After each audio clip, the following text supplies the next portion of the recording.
Hi, my name is Alex Ritz, and this is my presentation on the history of American football. So I hope you enjoy. History of American football. So in this presentation, I'm going to argue that American football, the sport, it is a evolution from previous sports that kind of went on to become its own unique thing and continues to change and evolve. It's really a game of rules and changing rules and basically um, fitting into what the American society at the time needs it to be. So let's explore that. Here are the essential questions for my lesson. What is the history of American football? Where did it come from? What did it evolve into? And is it still evolving today? And in what direction? What challenges face the sport today? So as you'll see in my lesson, this isn't the first time that American football has faced challenges in the form of player safety. And you know, we have to look at maybe the history of the sport, how it did adapt to safety challenges before, and how we can use that information to kind of help it adapt today as well. So where did it begin? The history of American football really goes all the way back to England and a game they called mob football, which was really a blend of soccer and rugby. So this would involve, basically a soccer ball and two goals at either side of a field. But instead of just, kicking it to one another and trying to score, these two teams would go at each other in kind of a rugby style melee where tackling was involved and it was much more aggressive. And so kind of blending rugby and soccer, this was kind of the first proto football, if you will. And then in 1869, we get our first intercollegiate game between Rutgers University and Princeton University in America. And this is kind of what's considered the first American football game. It did start at the college level here. And even though we consider it the first football game, we must kind of remember that this version of football had very few rules. Like we see today, it was kind of just a melee with a ball. It was very chaotic. So where did the order come in? Where did the rules start to be established?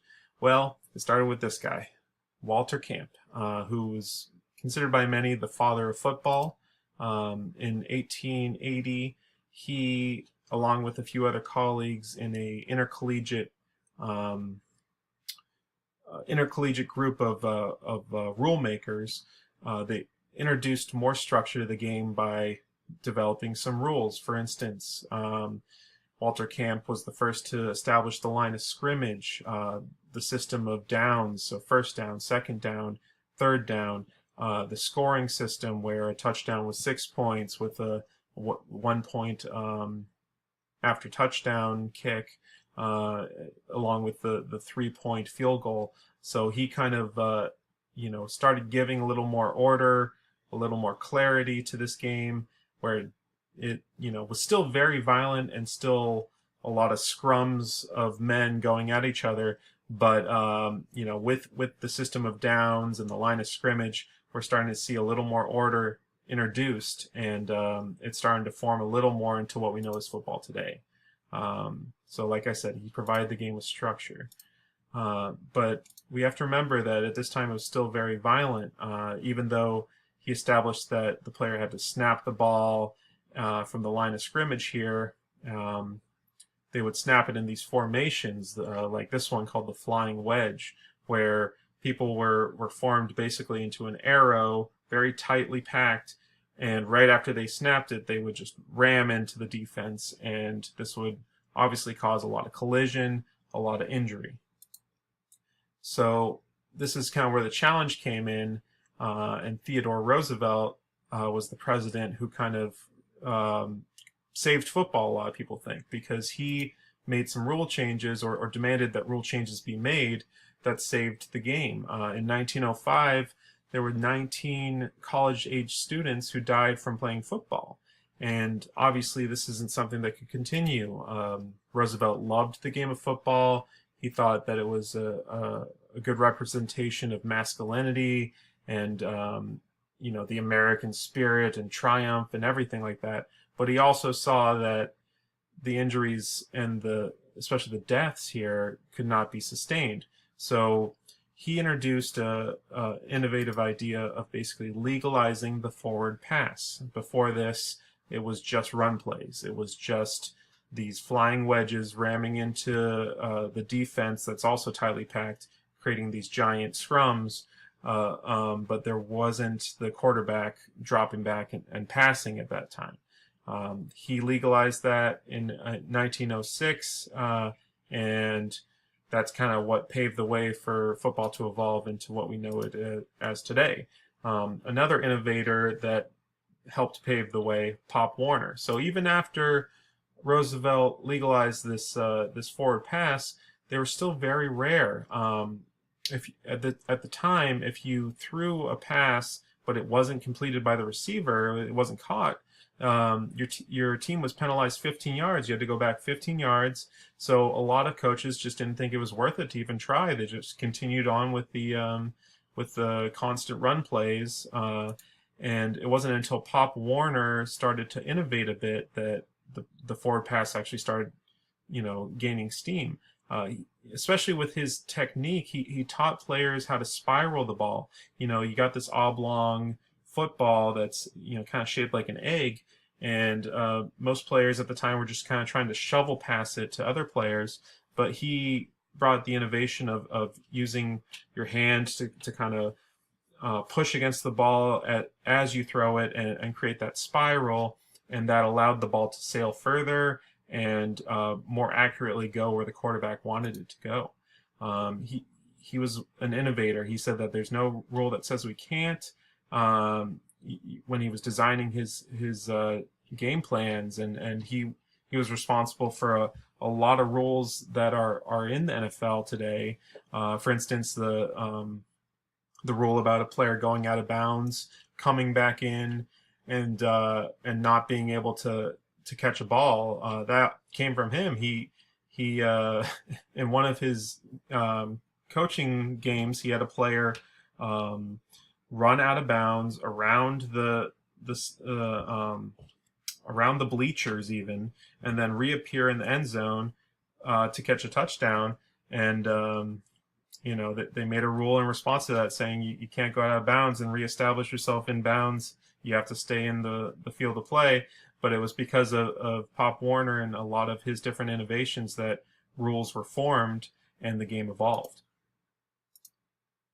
So professional football, that is, players being paid to play, didn't really begin until 1920. And it started when 4 football clubs kind of met in Canton, Ohio in 1920, and they formed the American Professional Football Association, or the APFA. This was mainly to kind of bridge gaps between different teams trying to bid for college players who were coming out of college and wanted to join a club, trying to open up a little more communication and organization. But it did evolve into something much more than that. In 1922, they expanded to 14 total teams and changed their name to the National Football League, or the NFL, something we're all familiar with today. So the NFL started, with pretty humble beginnings there, but it gained a lot of popularity with the rise of the television. The NFL utilized the television and being able to broadcast the games to reach a wider audience. And in 1960, another rival league started showing up, the American Football League, and it kind of challenged the NFL, especially in regards to the TV revenues. I think it got a contract with NBC, and this attracted players more to the AFL than the NFL. So then the NFL basically figured, if we can't beat them, let's join them. They merged with the AFL in 1966, and that's when the Super Bowl began. It basically became a traditional game between the two leagues. You know, the best team in the NFL, best team in the AFL, going at each other every year, and this continues today. Obviously, the AFL is no longer a thing. The NFL kind of became the all-encompassing umbrella, and the AFL became the AFC, American Football Conference, while the previous teams in NFL became the NFC, the National Football Conference. So challenges to the sport that we see today, the one that you'll hear about a lot is CTE, or chronic traumatic I can never say this word, encephalopathy. And that's basically a degenerative brain disease that's found in athletes who receive multiple concussions. And unfortunately, that's something that happens a lot with the NFL and with football, when these, very powerful, fast, strong men are just ramming at each other. A lot of times the heads collide and concussions happen, and we're seeing more and more the devastating effects of that in terms of, previous football players just having horrible anxiety, depression, other mental illness that unfortunately sometimes is leading to suicide, like in the case of Junior Seau. So they're definitely trying to address this with new rules that are emphasizing player safety. Heads-up tackling is something that's being taught in the youth leagues, along with being required at the professional level and the collegiate level. You can no longer just use your head and body as a spear to tackle someone. You need to have your head up and lead with your shoulder. And this is something they're really trying to emphasize. And it kind of goes to what we've been talking about the whole time. It's a sport of evolving and adapting to what's known at the time. I mean, a lot of people will argue that football these days is not like it used to be. It's not as violent. It's not not as manly maybe, but it's had to become something different to survive. Just because of things like CTE that we're discovering. Football has found ways to evolve with the growing knowledge about how to stay safe, and it's going to continue to do so. So it's an interesting sport in that sense. We all kind of it's gained a lot of popularity because of for some the violence and the major collisions that happen in it, but also because of what Teddy Roosevelt introduced with the forward pass in 1905, and that's becoming even more and more emphasized in our current football. So that's it, basically. Thank you for watching my presentation. I hope you learned a little bit about American football, where it came from, what it's evolved into, and where it's going to go in the future. So that's that, and thank you very much.